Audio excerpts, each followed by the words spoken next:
ओम नमो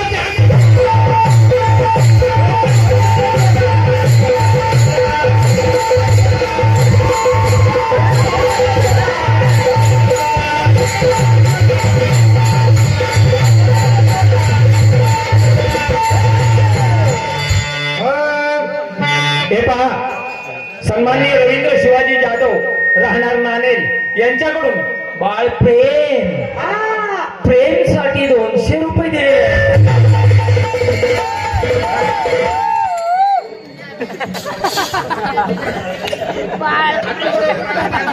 जरा थांबा. एक मिनिट, मंडळाकडून आदरणीय सन्माननीय आपल्या महाराष्ट्र राज्याचे उपमुख्यमंत्री आणि माजी मुख्यमंत्री आपल्या सातारा जिल्ह्याचे सुपुत्र एकनाथजी शिंदे साहेब यांचे स्नेही निकटवर्तीय प्रिय वगैरे मी म्हणणार नाही का, तर माझे आमचे ते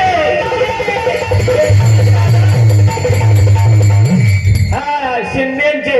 अरे महाराष्ट्राचा मुख्यमंत्री काही येणं बेड आहे ऐकताय ना हो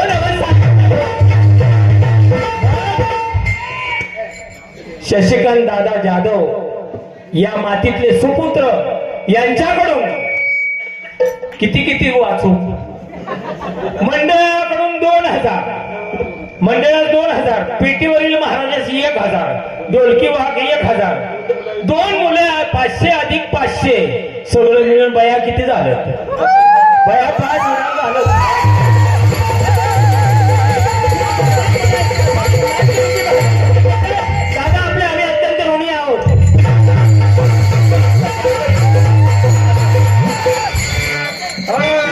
माझे पत्र जाण्याला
नक्की 100% करायलाच पाहिजे. पत्र म्हणतात व्यवस्थित वाचावं, नाही वाचायचं आपण महाराज.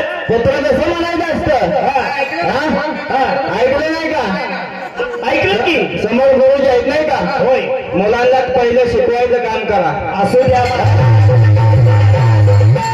झाले गेले विसरून जावे, पुढे पुढे जीवन गाणे गातच राहावे. नाचता नव्हे त्याला शिवाय नाचावं, नाचायलाच पाहिजे. गाढवासारखं नाचून चालत नाही. परत म्हणणार गाढवे म्हणतात. पत्र नाही का श्रीमंत महाराज? कसं पत्र म्हणायचं ऐका. श्रीमंत महाराज राजमान्य, श्रीमंत महाराज राजमान्य, सकल गुण संपन्न, सकल वेद संपन्न, सकल शास्त्र संपन्न, वास्तव ड्रेशर चरण शिवाजी जिवाजींचा साष्टांग नमस्कार. आपण कर्मीपत्र दर्शवले त्याचप्रमाणे गावचे वहिवाट चालू आहे. मध्यंतरी गावचे येत नाही, खालतही लाज नाही. ज्याच्या तो आपापल्या धर्माप्रमाणे वागत आहे. पुराण श्रवण मना नीतीच्या सारखे वंदन 5 सेवन हे आपापल्या धर्माप्रमाणे चालूच आहे. या धर्म कोणता होईल तो साहेब आज लिहून करू. एका जनार्दनी शरण हे विनंती पत्र. वेळ नाही मला माहिती आहे. तुम्हाला माझी विनंती आहे. अतिथी देवो भव. नाही महाराजांचं अतिथी देवो भव. बरोबर आहे. अतिथी आहे, बरोबर आहे. त्यांचा मान राखला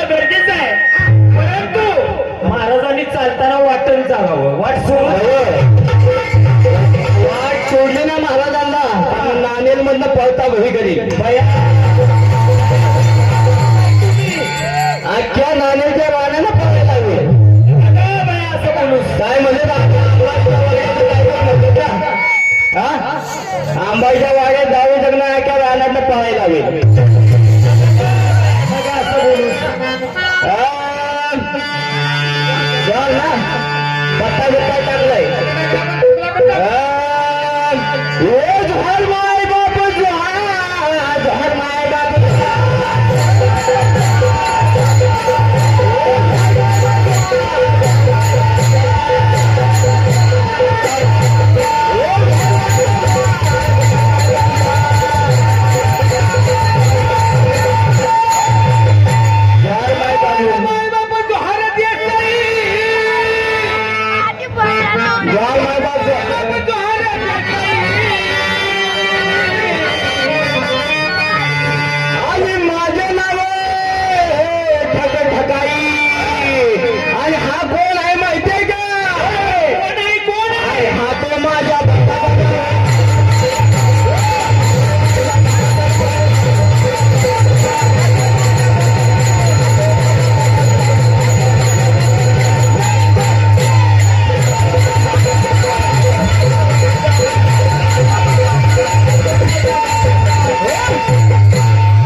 लग्न तेवढं लावणार आहे आणि हळद लावणच पाठवणार इथलं बरं का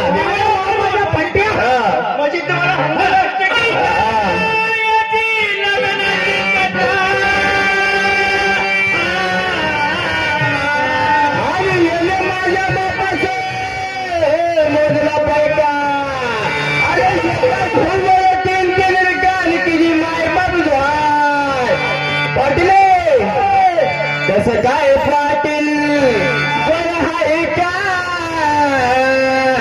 द्वार माझा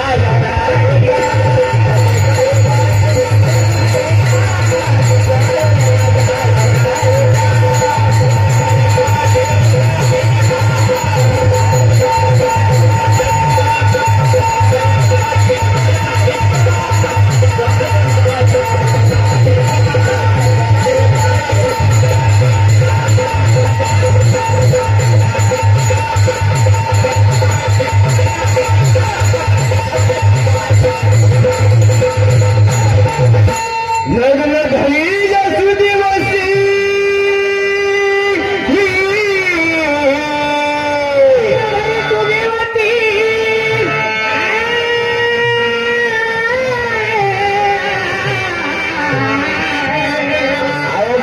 आपण काय म्हणतो लोकांपर्यंत पोहोचलं पाहिजे असं पहिलं भारूड करायची का म्हणजे 4 दिवस आंबाईच्या वाड्यावर आलाय कशाला भांडी घासायला ऐक लग्न घरी असू दिवसी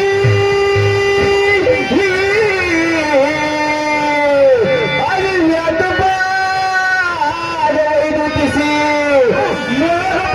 लागलेला माय बाप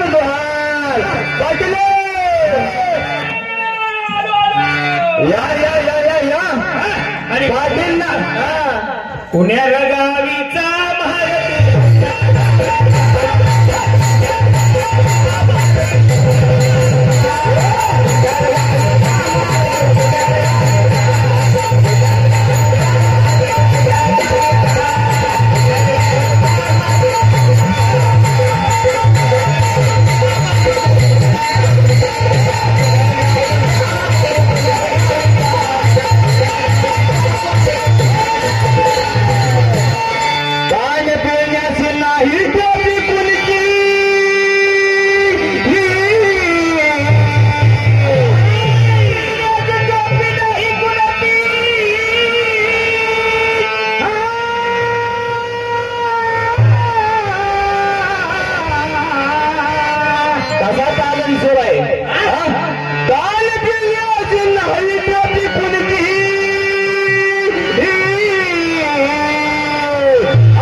बारून म्हणते काय लोकांपर्यंत आपण काय पोहोचवतो याचा भान ठेवा की पहिला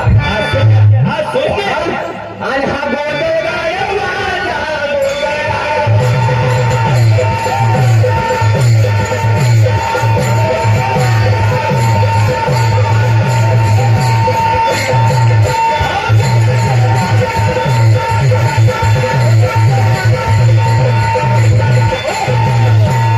याच्या घरी एक म्हातारी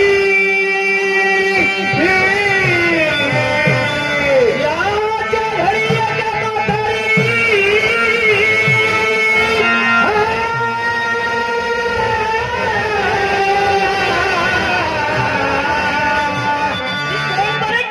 कोण आहे माहितीये का याच्या घरची म्हातारी कोण माहित आहे?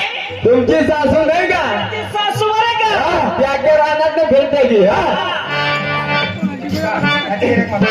याच्या घरी एक म्हातारी ती सदा तरी उभी असे शेजाराच्या घरी तिची मायबाप अहो दोन बायका फजिती ऐका काय म्हणताय? महाराज, अहो दोन बायका फजिती ऐका तीन मगाशी झालंय का? अहो दोन बायका फजिती ऐका अहो लागलं भांडणे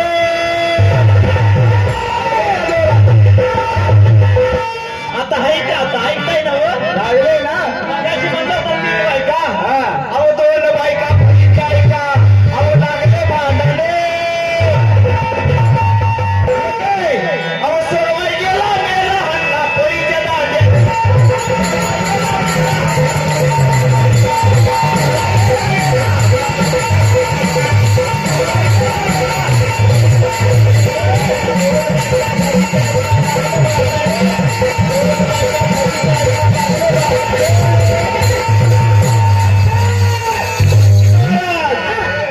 आणि सोडवाय गेला मेला हल्ला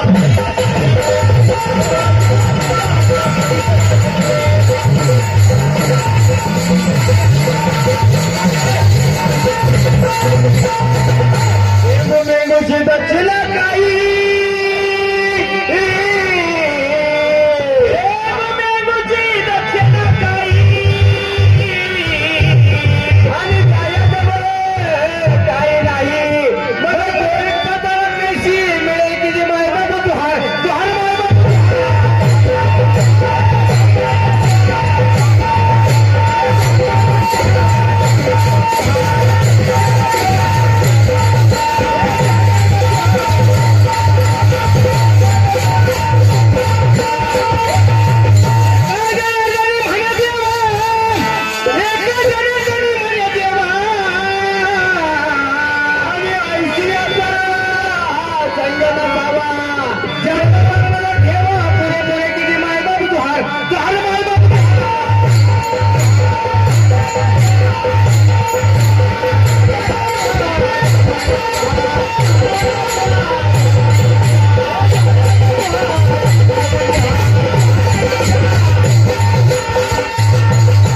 खेळ खेळताना तरी नीट करा खेळ जाऊ नको रडी तुमच्या म्हाताऱ्याने बारोड बांधलेलं का पहिलं वाचून या कसं बारोड आहे ते खेळ खेळताना तरी नीट खेळा हा आवाज द्या की जरा अरे खेळ विटी गाडो आता घेऊ नको गाडो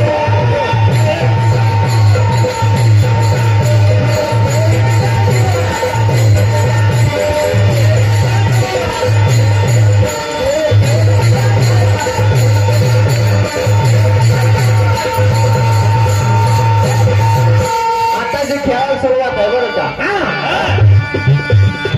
आज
खेळ विटी दांडू, आता खेळ विटी दांडू भिवू नको गांडू. हा गांडू म्हणजे गांडू नाही बरं का. तर मग आमच्या श्यामराव महाराज मंदिरात संगीत बाईतनं कपडे काढण्यावर सोडणार नाही. तुम्ही काय प्रत्युत्तर केलं नाही तरी पण तुम्हाला सांगतो, संकल्प विकल्पाचे लुगडे. कुठलं संकल्प विकल्प लुगडे बनायला असणारे भेद बरोबर आहे. संकल्प विकल्पाचे लुगडे सांडून म्हणतात उघडे, बुद्धी मागणीकडे उगाचे पैसे म्हणून त्यांनी सांगितलं कपडे. गांडू म्हणजे कोण म्हणा, गांडू म्हणजे जो आज्ञाने आज्ञाने त्याला गांडू म्हणले एकनाथ महाराजांनी. ओकट लेंड मुंड नाल, ओकट मध्ये एक, लेंड मध्ये दोन आणि मुंड मध्ये तीन, नाल मध्ये चार. 1 2 3 4. ओकट लेंड मुंड नाल पुढे आणि लेखा आणि भावीपणे टोला मध्ये जनार्दनी येता.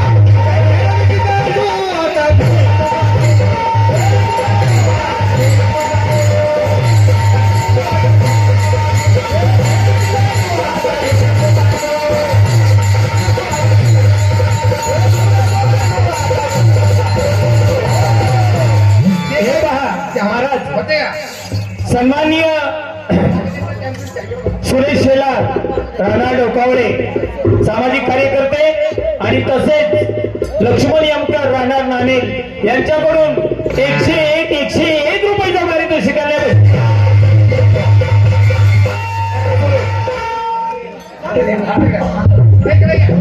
महाराज दुसऱ्या पत्त्याने बांधलेलं कुठलं शोध आपल्यामुळं पुढच्या बारीला नक्की तो पाला पण शोध आपल्यामुळं पहिलं तुमचं मूळ शोधा, कुठलं पद आहे काय मानता येईल. मनश्री जाधव, राहणार नाणेल यांच्याकडून 100 रुपयाचं पारितोषिक आहे. भजन मंडळ आम्ही आलो. झाले. जय हरी महाराज. हा माहित. जय हरी महाराज. हा घ्या. आदरणीय उत्तम जाधव नाणेल यांच्याकडून सुद्धा 101 रुपयाचं पारितोषिक. हा बोला महाराज, कृपया जरा थांबवा. सन्माननीय कार्तिकी जाधव यांच्याकडून सुद्धा या चालू वारीला 200 रुपयाचं पारितोषिक आहे. हनुमान प्रसादिक नाट्यरूपी भरण भजन मंडळ मोजे डोकावळे, चालक तानाजी क्षमा करा सुरेश शेलार यांच्याकडून 100 रुपयाचं पारितोषिक. धन्यवाद. बया थांबवा. जय हरी. जय हरी. सन्माननीय श्रीराम प्रसादिक नाट्यरूपी भरण भजन मंडळ मोजे काढोली सुंदर बुवा मिठे 50 रुपये बोलले.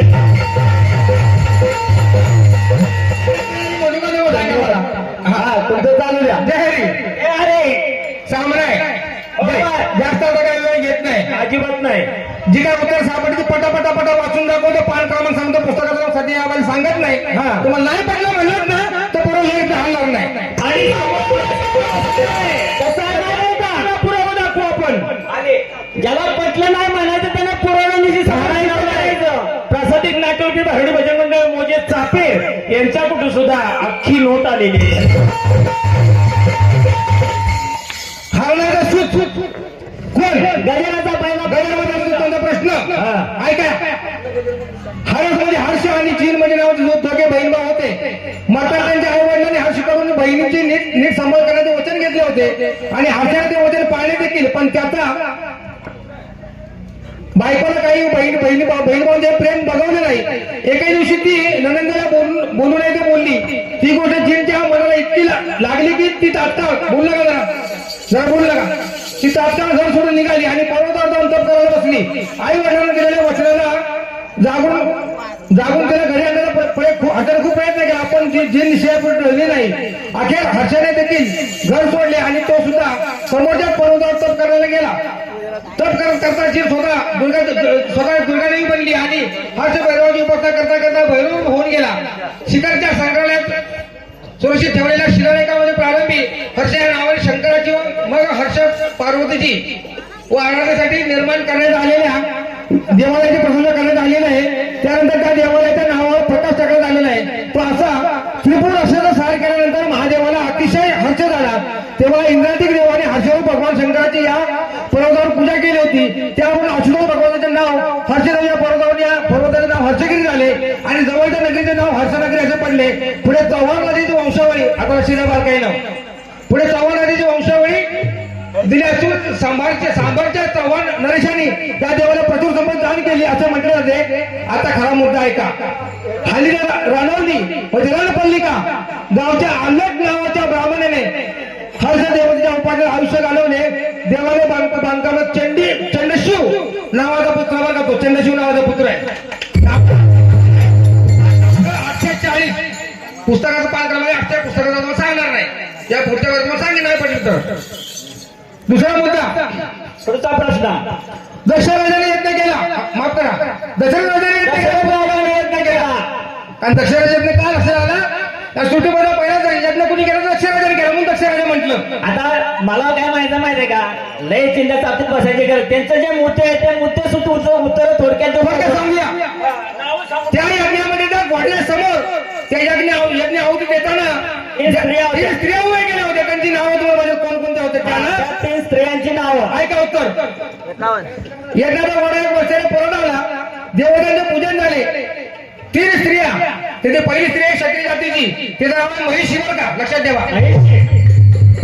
दुसरी स्त्री आहे ती आहे वैश्य जाती, वैश्य म्हणजे वाढ जातीची आहे, तिचं नाव आहे वाता.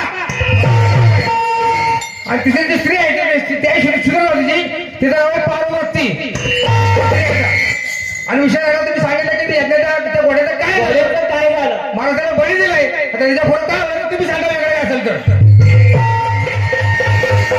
तुमच्या 2 प्रश्नाचे उत्तर अजून आमच्या वाचनात गेलेले नाही. पुढची वारी जर होईल त्याला तुमच्या प्रश्नाचे उत्तर दिले नाही तुम्हाला. प्रयत्न चालू आहे. नंतरच्या भागात रामायण आले महाराजांचं नवं एकदम बाबा सगळं सांगितलं तर मग कसं व्हायचं. नाही अशी नक्की मागणं सांगू. मागणं म्हणा हो. इकडे मागणं मशिरा पडायचं. हो, मागं सांगू पण मागणं सांगू ते कुठं जाते ते का आम्ही जातो. पहिला प्रश्न, हा. आता तुम्ही 10 वाजल्यापासून टाळा वाजवताय म्हणजे बारी म्हणजे तुमच्या हा. श्रावण महिन्यात बोला इकडे पुढे या. बरोबर आहे, आमच्या भजनाची पण माणसं टाळा वाजवत टाळाशिवाय भजन होणार नाही. बरोबर आहे. म्हणजे आज असा आव्हान पण आहे की तुकोबाची अमृतवाणी पडता देवा तुमच्याकडे दगडाच्या टाळामधून गायले अभंग सगळा पांडुरंग किंवा एका पांडुरंग. बरोबर आहे, हे दगडाच्या तुकोबाने वाजवले ते तुम्हाला सगळ्यात मी आता माहित आहे. बरोबर आहे. परंतु हे जे टाळ आहे ना टाळ, आता टाळ मी तुम्ही सांगू का वासुकी सर्प म्हणजे बरोबर आहे. म्हणजे भजनामध्ये असताना मृदुंग म्हणजे मंडळाचा पर्वत आणि भजनामध्ये असताना टाळ म्हणजे वासुक सर्प.